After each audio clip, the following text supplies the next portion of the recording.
the gratification that comes along with actually accomplishing it and having those people not only say, I did believe, but we've gotten here together is an extremely elated sensation that if you throw in the towel, you'll never know. And I think it's an addictive sensation to win under extreme duress.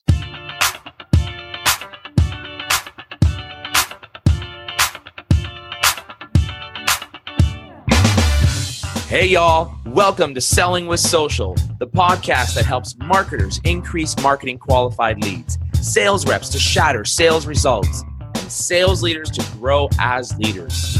Each show, we interview sales, marketing, and social media practitioners, leaders, and influencers to help you connect, close more deals, build stronger relationships with clients, and improve your sales productivity.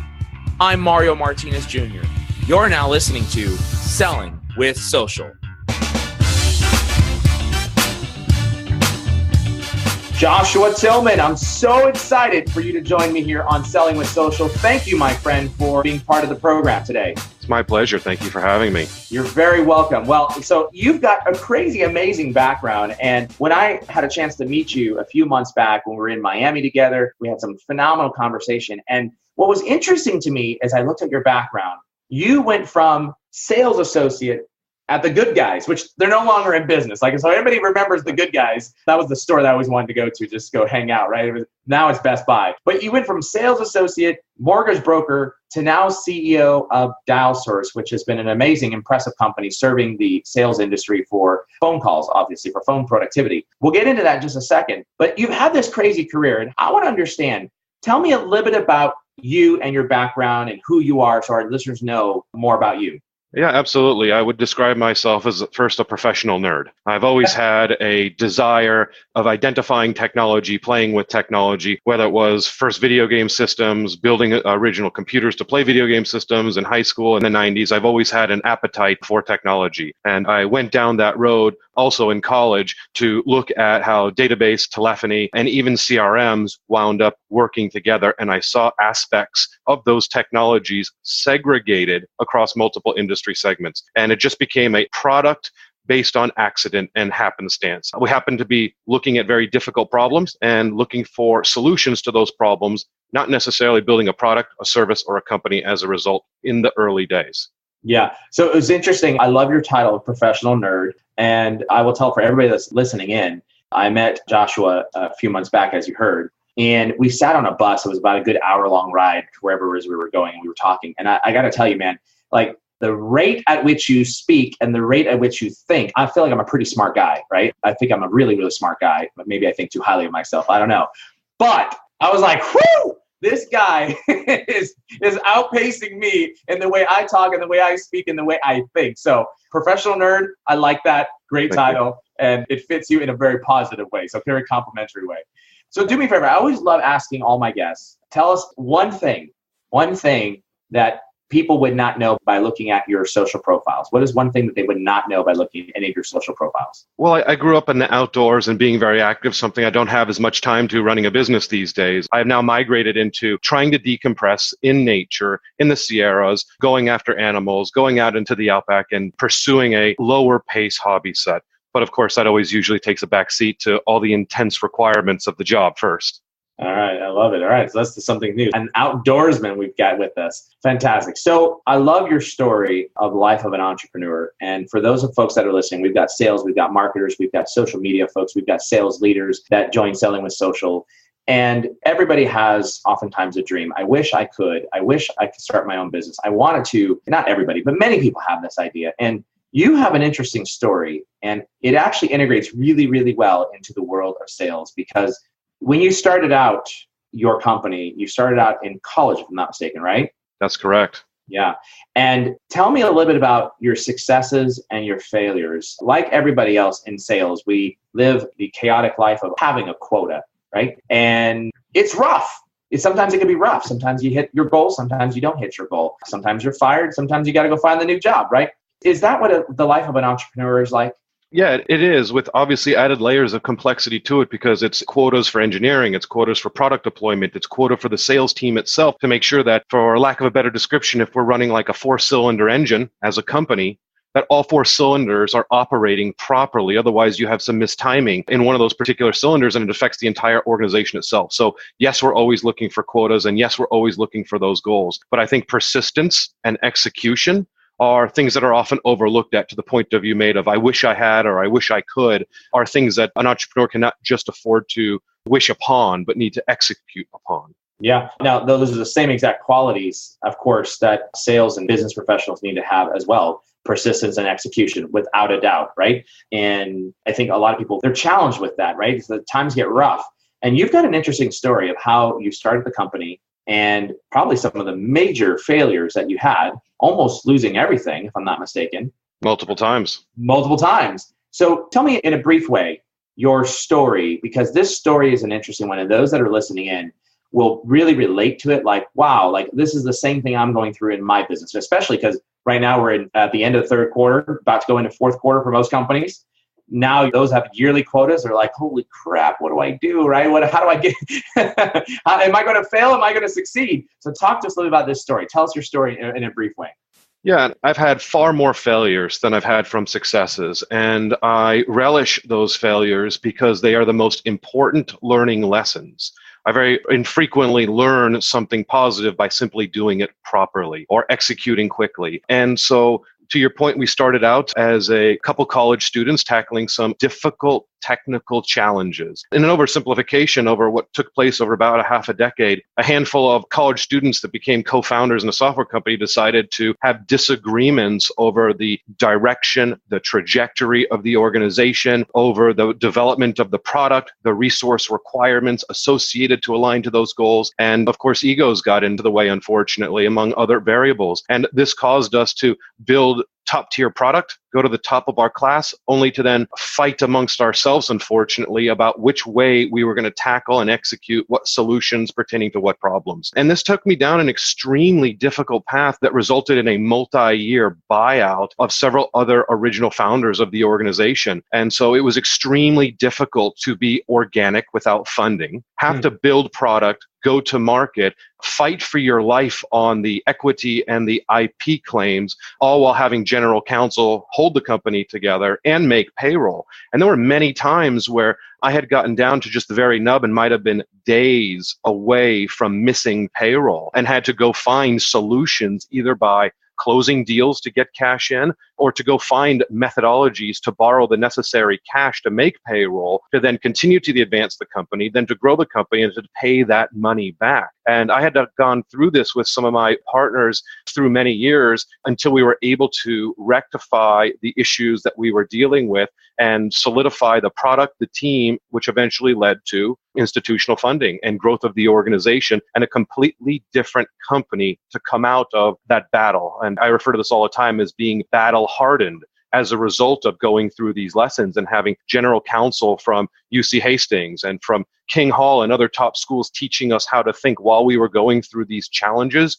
allowed us to become more effective leaders throughout the process. Yeah, you mentioned something. You said you were sometimes days away from not even being able to make payroll. And you said something that was really interesting. And you said, look, I had to go get funding. One, find a source to give me some funding. Or two, go close a deal, right, to get the funding. Yeah. And, I think a lot of people on our show that are listening in, professionals, they understand that you're just one deal away from being able to make your number or make the nut that you need, right? Absolutely. One deal away. But your story about, this was a matter of 6 years, if I'm not mistaken, half a decade, maybe 5 years, was it? The whole entire situation you were dealing with? Yeah. So the story that you've got of failing, battling, legal issues, why? Why did you persevere? Why did you persevere throughout it? Why didn't you just throw in the towel and say, I'm out? This is too much. I might as well just go start something else up and make life easier for yourself. What made you keep on going? Something I've thought about over the years, and there's not a single answer to this, but I think it can be simplified into a couple key components. One being that I had convinced the people that were closest to me to come build the vision with me, either those that had worked with me or either those that had provided funding or access to us. And I was not going to convince individuals to jump on board only to jump off myself. I wouldn't be able to look those people in the eye, I think, that believed in me and say I didn't believe in myself as a result. And so I was willing to risk everything to win everything for those type of reasons. I also believe that it was clear in our mind that we had not only a winning product, but strategy that would change the way in which the market, specifically enterprise market, communicates across CRM. And we wanted to pursue and execute the vision that we believed in. And so I think those two factors compounded onto why we put our head down and persevered through the issues with only one available outcome, which is to win. You said two things. You had convinced people to come build the dream, the vision with you, and you had to hold up to what you had convinced them to, right? Yes. You knew people were, I'm going to say the word, dependent on you, right? Yes. And that they believed in you, that they believed in you well enough that they actually jumped in on that bandwagon. And I think this relates a lot to those that are in sales, right? When someone's hired you into the world of selling, there is an inherent belief that you can do the job. And of course, there's managers, then there's directors, and there's VPs, and there's other leaders, and there's other people that are depending upon you. Like, people don't understand that in sales, it is the hardest job of any profession, in my opinion, because the entire company and every single person's salary or hourly wage is dependent upon you making sales. Nothing will happen in a company without sales.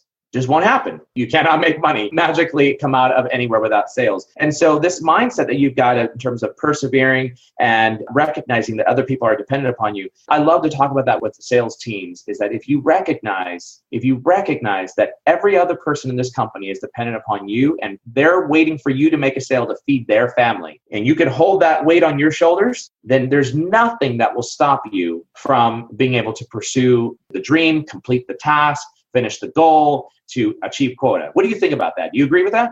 I do agree with that. And then I would say once it's executed, the gratification that comes along with actually accomplishing it and having those people not only say, I did believe, but we've gotten here together, is an extremely elated sensation that if you throw in the towel, you'll never know. And I think it's an addictive sensation to win under extreme duress. Yeah, I agree with you. How do you know when is the right time to throw in the towel? I don't know. I've never thrown it in.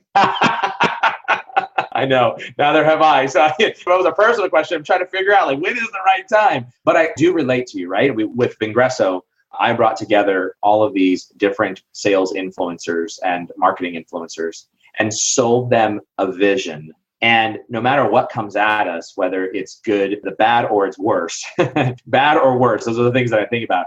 Like, you're so committed. You've got to be so committed to the vision and to the people. And you can't just walk away. Like, it's that mindset is just not there. And I think salespeople also need to think that way too. Like, never quit, never give up. Now, I'm sure there's times where you will quit and you will control, alt, delete, and reset. But I think if salespeople have that mentality of perseverance and understand that people are dependent upon you, you're going to work that much harder to be able to make things happen. I've definitely been in difficult situations and thought that it seemed like there was a corner with no clear direction out. But I wanted to provide perspective to myself. We could be in a war-torn country. We could be fighting over issues other than we are now. And so I tried to keep the perspective that I'm in a fortunate place, being in beautiful Northern California with smart people around us that want to work hard, with clients that like what we're doing and respect us as an organization. And these are also things that drive the determination and the progress forward. Yeah, absolutely. So good news is, fast forward, you had a wild start to DialSource. You had many failures, almost lost everything, as you said, or you were down to the last pennies.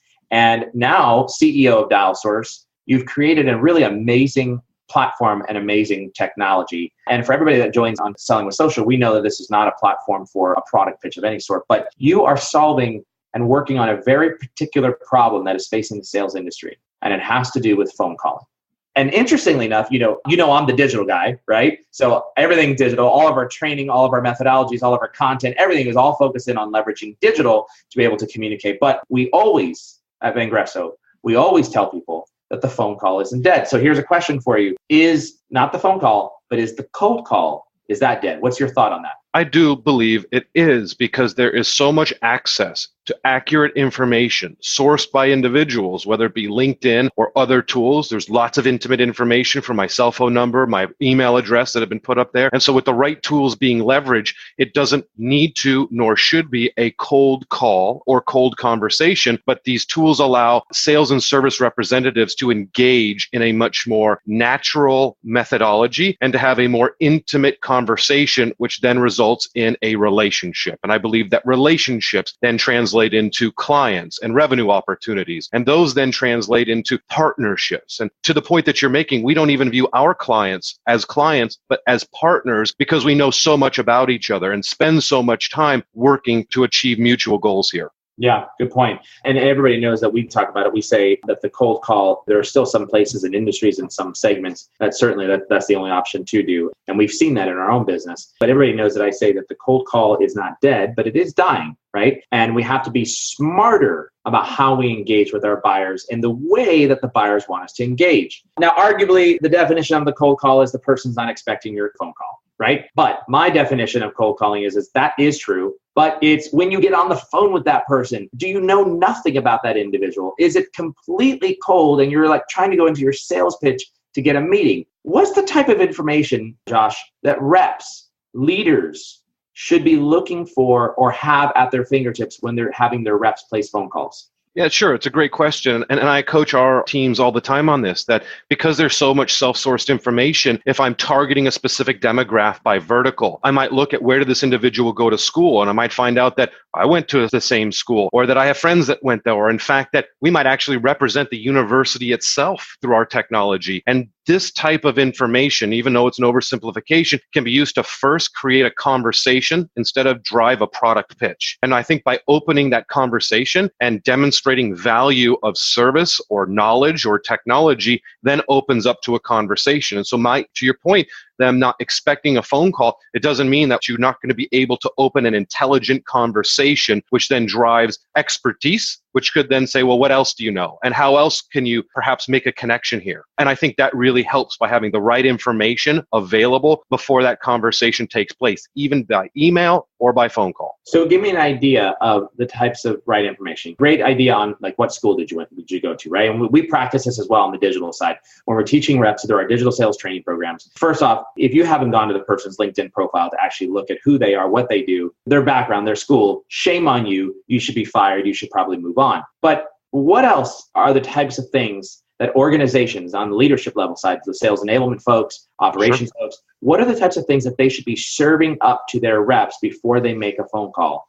Sure. And we use Salesforce.com internally for our businesses, and we use other tools inside of it that can help us create modeling of a particular contact as it relates to an account. So we might know, for example, that we have one of the competitors as a client on our technology, or we might have a symbiotic partner to who we're reaching out to. And so by running these type of models inside our environments allows us to have very targeted approaches in who we're talking to, what we're talking about, and the message that's being delivered. So it is a very accurate message to the content that would resound with that particular individual. So modeling by role, modeling by problem we know exists within that role, and solutions that have been provided help our sales and service teams become much more accurate in facilitating an initial conversation and relationship, which then drives at increased cadence that relationship of product and service. And when you say increased cadence, you're talking about like increased call volume as an example. I actually mean like increasing the speed at which we might be having impact in that relationship. And so if there's a lot of data that backs it that's accurate and informative to a new degree, we might be able to compress the sales cycle of our particular product or of a professional service offering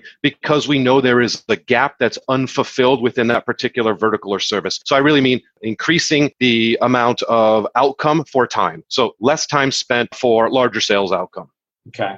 Now, sales leaders are always looking at ways of how they can increase intelligence, which you gave some examples, how to boost efficiency, humanize the customer experience. And what I'm looking for is can you still do those types of things? Can you still, in boosting efficiency, are we trying to get people to dial more people and do the same thing over and over again in sales? Or how do you humanize the customer interaction with phone calling? Yeah, these are great questions that we've spent years thinking about and years answering. And so part of it is identifying, as we're talking about, roles and responsibilities within an organization, but then using what we refer to as AI, really being, instead of artificial intelligence, we like to refer to as actionable intelligence. And we want to be able to identify that. There's no one right answer to it. So it's perhaps how many times do we have to call you before we have a conversation? And when we do have a conversation, how long does it last? And what level of interest did you indicate in a particular service or product, or not interest, which is personal data that could be pumped into the CRM.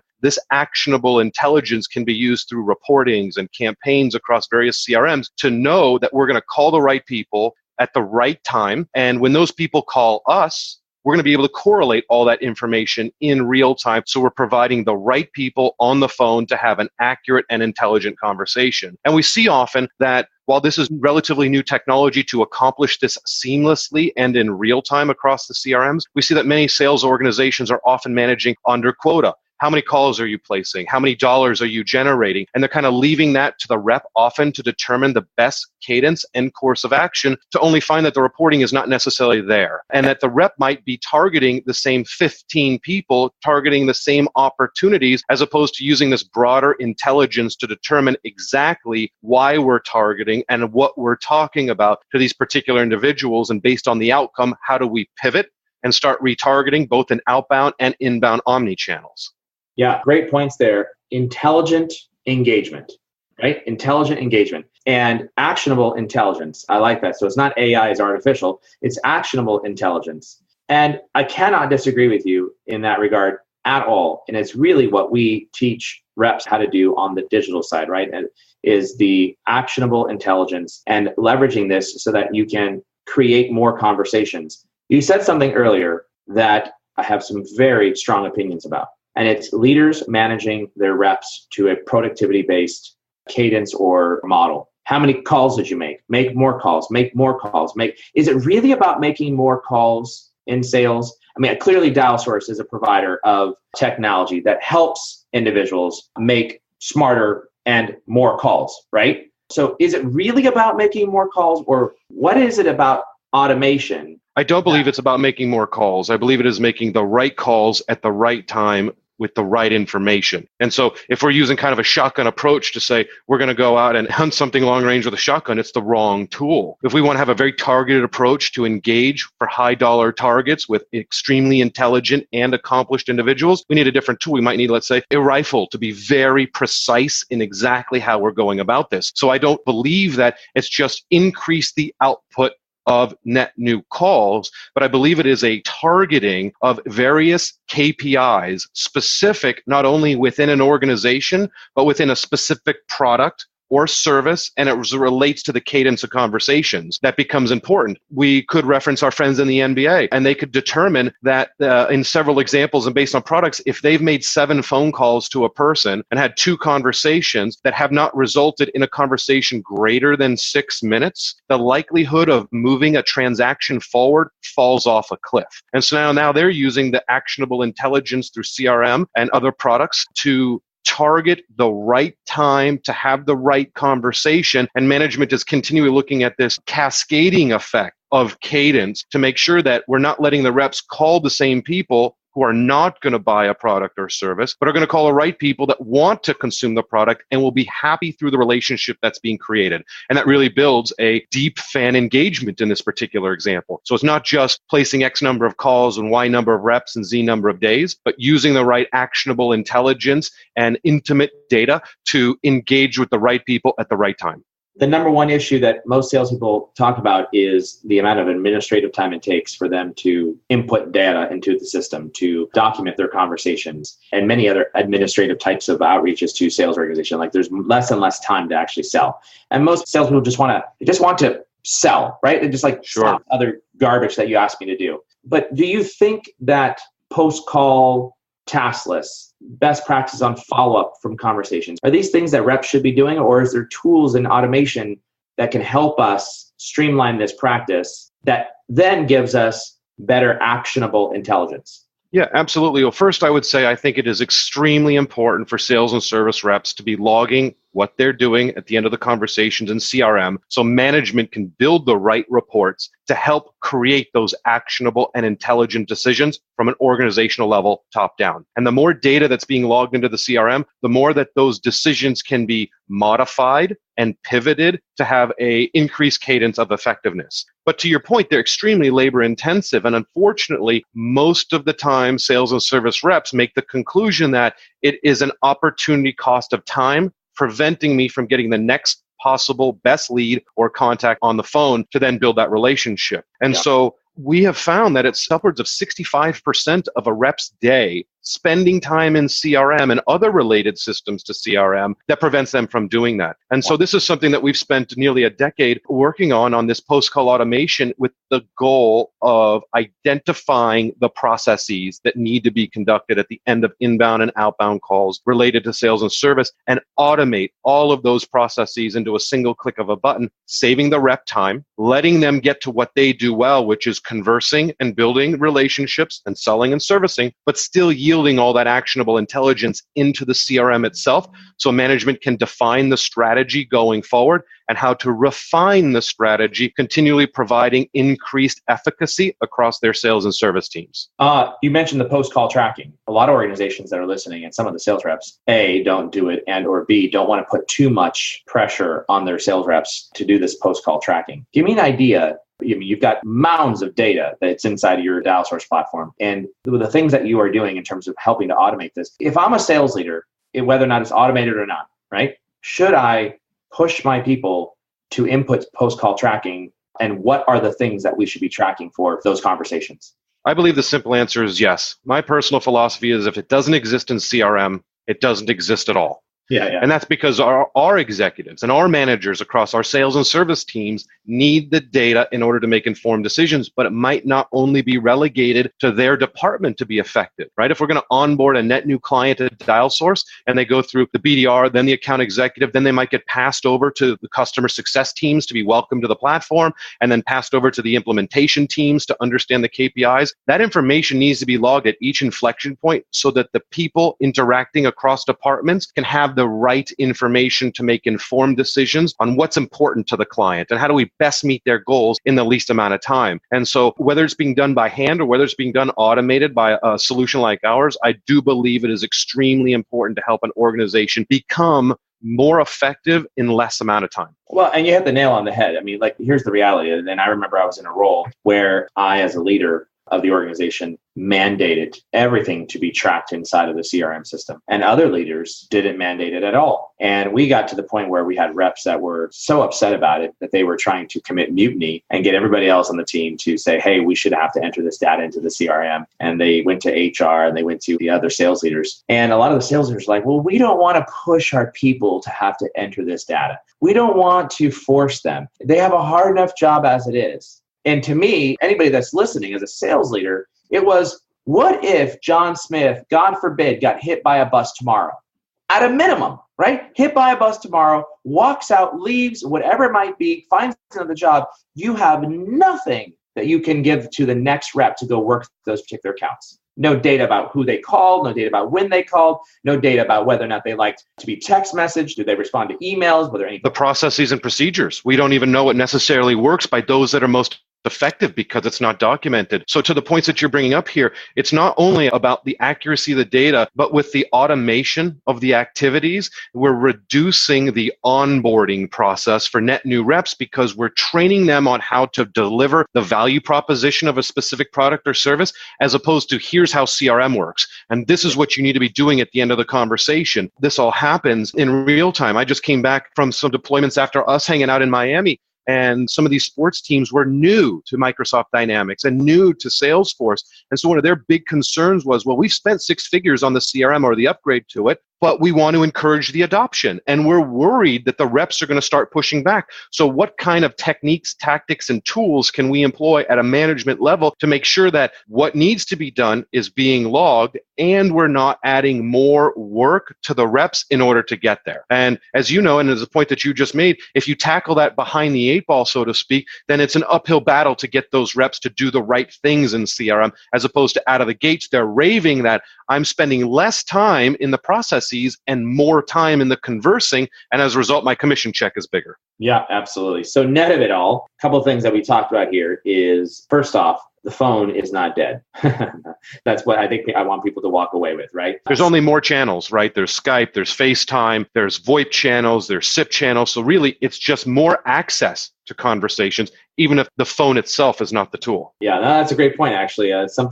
We did an infographic maybe it was about a month ago, and it was the old school methodology versus the new school methodology. And one of the things we showed was the phone, and then we showed all the other digital mediums by which you can engage with somebody on. And actually, in that infographic, I forgot about FaceTime. That's a great one. I never thought about FaceTiming with my fellow potential clients and seeing them live while I'm on the go. Fabulous idea. I'm going to start using that one. Nonetheless, we talked about the phone isn't dead. Leveraging the phone is still a very appropriate tool to engage on, but it's making sure that we have actionable intelligence before we make the call. Know something about your buyer that will help you ultimately engage with them, create a conversation, move the meeting along. What's the goal?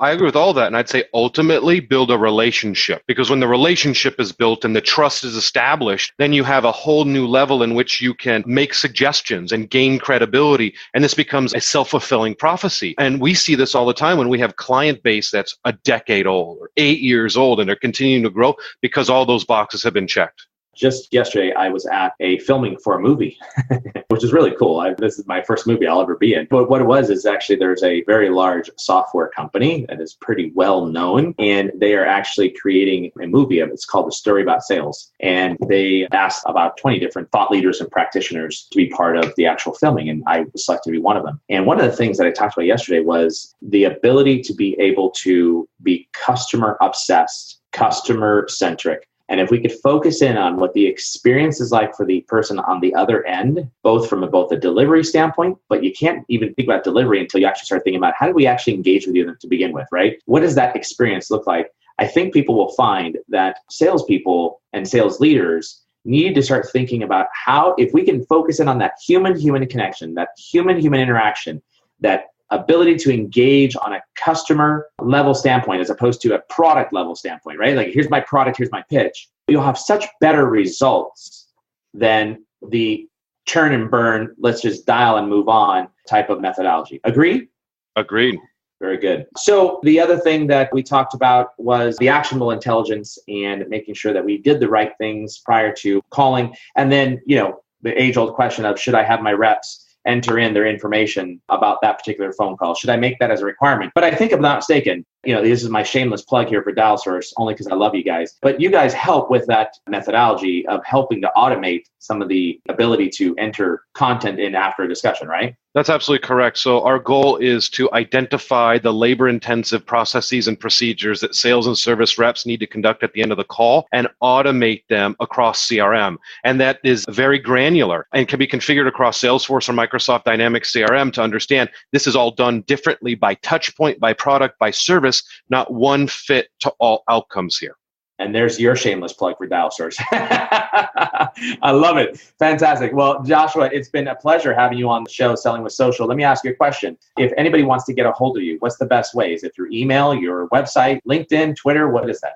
I would say email or website. My email's got my cell phone number on it. I'm happy to take direct phone calls, direct text messages by anybody and everybody that wants to have a conversation in regarding to technology, processes, procedures, etc. Okay, sounds good. And are you on any of the social channels like LinkedIn and on Twitter? I'm on LinkedIn. Our company is across all the others. Fantastic. And I always like asking this question. It's my closing question for you to all of my guests. If we were to identify what your all-time favorite movie is, what is it? The Goonies. Oh, I was waiting for someone to say that. Wait, that is one of my favorite movies. And did you know I went to school with Chunk, actually at UC Berkeley? I did not know that, but I do know he did go to Cal. Did you get him to see the Truffle Shuffle? We used to chant it out, Truffle Shuffle, Truffle Shuffle. And he jumped up. We're actually connected on LinkedIn still to this very day. But yes, and he's not Chunk anymore, actually. No, he's general counsel now, I think, right? He's come a long way. He's an attorney, but he actually is way thinner and very, very fit, to be honest with you. So I've been waiting for someone to say Goonies, because that's a sales movie. That is a total sales movie, and I'll probably create another show just on the Goonies alone on that one. But I love it. I'm glad you mentioned Goonies. I love that movie, and it was like, Goonies never say never. Goonies, like, never throw that towel in. Never throw the towel in. I love it. Fantastic. Well, Joshua, it's been great having you on the show, Selling with Social. Thank you for joining, my friend, and continue on with the great work you guys are doing at Dallas. My pleasure. Thank you for the time. I greatly appreciate it. Okay, bud. Everyone stay tuned for this message. Thanks so much for joining me on that episode of Selling with Social. I hope you found as much value in that episode as I did. Here's what I want you to do next. Please go to www.vengreso.com. That's VENGRESO.com. VENGRESO.com. And make sure that you get access to our content. We've got the latest and greatest in digital sales, sales training, content marketing, and social selling strategies that are going to help you grow your sales pipeline. I look forward to having you on the next show of Selling with Social. Make sure you also go to vengreso.com/podcast to be able to get access to the latest and greatest Selling with Social episodes, along with any of the other episodes that we've got from Social Business Engines with my friend and partner, Bernie Borges, along with Conversations with Phil with my friend and partner, Phil Gerbishak. Thanks again for joining on Selling with Social.